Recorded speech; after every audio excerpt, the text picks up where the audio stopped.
Hello friends, welcome back to my channel dinner রান্নাঘর। আজকে আমি তোমাদের করে দেখাবো ছোলার ডাল দিয়ে ডিমের অমলেটের তরকারি। এটা কিন্তু খুব ভালো লাগে খেতে, আমার কিন্তু ভীষণ প্রিয় একটা খাবার। এটা গরম ভাত, রুটি, পরোটা, লুচি যার সাথে খাও না কেন খুব ভালো লাগে খেতে। তো চলো দেরি না করে চলে যাই রেসিপিতে আমি কীভাবে তৈরি করেছিলাম। এখানে আমি কিন্তু ছোলার ডালটা ভালো করে ধুয়ে সারা রাত ধরে ভিজিয়ে রেখেছি। তারপরে কিন্তু এইভাবে প্রেসার কুকারের মধ্যে দিয়ে নিলাম তার সাথে কিন্তু পরিমাণ মতন জল। এই জলটা দিয়েই কিন্তু আমি পুরো রান্না করব। তার মধ্যে দিয়ে নেব আলু আর পরিমাণ মতন লবণ আর দিয়ে নেব কিন্তু হলুদ। এটা দিয়ে কিন্তু আমি মোটামুটি 4টে সিটি দিয়ে নিয়েছিলাম। 4টে সিটি নেওয়ার ফলে কিন্তু মানে ডালটা একদম গলে যাবে না আর একদম আবার আস্তও থাকবে না, মানে ডালটা যেন একটু গোটা গোটা ভাব দেখা যায় সেইভাবে কিন্তু ডালটা সেদ্ধ করতে হবে, তাহলে কিন্তু দেখতেও যেমন ভালো লাগবে খেতেও তেমনই ভালো লাগবে। তো চলো ততক্ষণ চলে যাই। আমি এখানে একটা ফ্রাই প্যান নিয়ে নিয়েছি আর এখানে 3টে ডিম গলিয়ে নিয়েছি, পেঁয়াজ লঙ্কা দিয়ে আর লবণ দিয়ে সেটা আমি ভেজে নিচ্ছি। এইভাবে কিন্তু ভেজে নেব ডিমটাকে।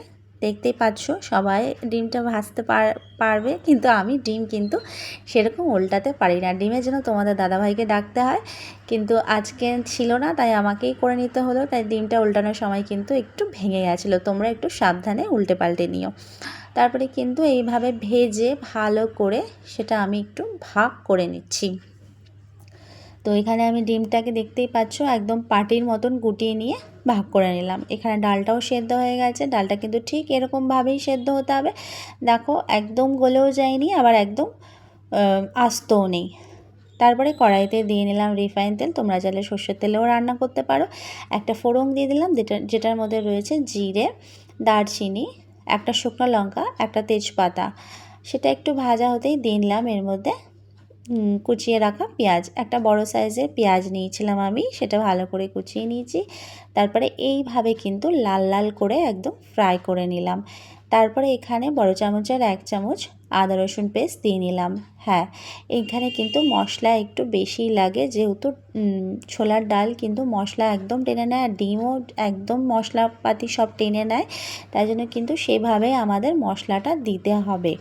তারপরে কাঁচা গন্ধটা চলে গেলেই কিন্তু তার মধ্যে দিয়ে নিলাম জল। তারপরে একে একে মশলাগুলো দিয়ে নিলাম 1 টেবিল চামচ লঙ্কার গুঁড়ো, 1 টেবিল চামচ হলুদ গুঁড়ো, 1 টেবিল চামচ জিরে গুঁড়ো, 1 টেবিল চামচ ধনে গুঁড়ো দিয়ে এটা কিন্তু আমি ভালো করে কষিয়ে নেব। তোমরা যারা আমার চ্যানেলে নতুন আসছো, নতুন দেখছো, তারা প্লিজ আমার চ্যানেলটাকে সাবস্ক্রাইব করো, পাশের বেল আইকনটা প্রেস করে রেখো যাতে রান্নার নোটিফিকেশনগুলো সবার আগে তোমাদের কাছে পৌঁছে যায়। আর যারা সাবস্ক্রাইব করে দেখছো তাদেরকে তো অসংখ্য ধন্যবাদ জানাই। তো ভিডিওটা কেমন লাগলো বা আমার রান্নাগুলো তোমাদের কেমন লাগে অবশ্যই লাইক কমেন্ট করে জানাবে। তোমাদের লাইক কমেন্ট কিন্তু আমাকে উৎসাহিত করে আর নতুন কিছু রান্না বা ভিডিও করে তোমাদের সামনে তুলে ধরতে। তো বন্ধুরা, তোমরা আমার যারা পাশে আছো তাদেরকে অসংখ্য ধন্যবাদ জানাই। তারপরে যখন ভালো করে কষিয়ে নেওয়া হয়ে যাবে মশলাটা, তারপরে কিন্তু এর মধ্যে ডালটা দিয়ে নেব। ডালটা দিয়ে নিয়ে কিন্তু এখন ব্যাস আর কিছু করতে হবে না, এবারে শুধু ফোটানোর পালা। রান্নার মশলা আগেই বলি, যত ভালো করে কষাবে রান্না কিন্তু তত টেস্টি হবে। কম বেশি রান্না আমরা সবাই করতে পারি, তবে কিছু কিছু টিপস আমাদের জানা থাকলে রান্নাগুলো বেশি ভালো হয়।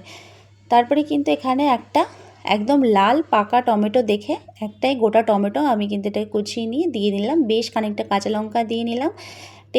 ঝালের টেস্টটা তোমাদের অনুযায়ী দেবে, কে কেমন খাও ঝাল সেটা কম বেশি বাড়িয়ে দিতে পারো। আর যেহেতু ডালটা মানে ডালের জলের মধ্যে আমি দিয়েছিলাম, লবণ দিয়েছিলাম, তাই আর কোনো লবণ অ্যাড করলাম না এখানে। তারপরে কিন্তু ভালো করে ফুটিয়ে নিয়েছি। দেখতে পাচ্ছ রঙটা কত সুন্দর এসছে, দেখতে যেমন সুন্দর হয়েছিল খেতেও কিন্তু অসম হয়েছিল।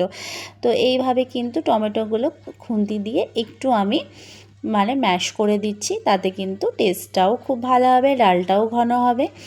আর জলটা একটু বেশি রাখার চেষ্টা করবে, কারণ শুকিয়ে গেলে মানে যখন তোমরা বন্ধ করে দেবে তখন কিন্তু একটু জলটা টেনে নেবে, ডিমটার জলটা মানে ঝোলটা একটু টেনে নেয়। তো একটু জলটা বেশি রাখবে যাতে করে খাওয়ার সময় গিয়ে একটু ডালের ঝোলটাও খেতে পারো। এখন আমি পিসেস ডিমগুলো দিয়ে নিচ্ছি, তারপরে কিন্তু ভালো করে ফুটিয়ে নেব। এখানে বলে রাখি, তোমরা কিন্তু এইটা ডিশটা নামানোর আগে তোমরা একটু গরম মশলার গুঁড়োও দিতে পারো বা রোস্টেড জিরের গুঁড়ো দিয়ে নিতে পারো। আমি কিন্তু রোস্টেড জিরের গুঁড়ো দিয়েছিলাম, সেটা অফ ক্যামেরাতে হয়ে গেছে, তাই কিন্তু তোমাদের দেখাতে পারলাম না। তো এইভাবে ভালো করে ফুটিয়ে নেবে। আর মনে রাখবে যে ডালের জলে কিন্তু নুন দিয়েছিলে, সেই অনুযায়ী কিন্তু নুনটা তোমরা অবশ্যই দেখে নেবে। তো আজকের মতো রান্না এই পর্যন্তই। কেমন লাগলো অবশ্যই লাইক কমেন্ট করে জানিও। নেক্সট আসবো অন্য কোনো রান্না নিয়ে। ততদিন সবাই সুস্থ থেকো, ভালো থেকো। Thanks for watching.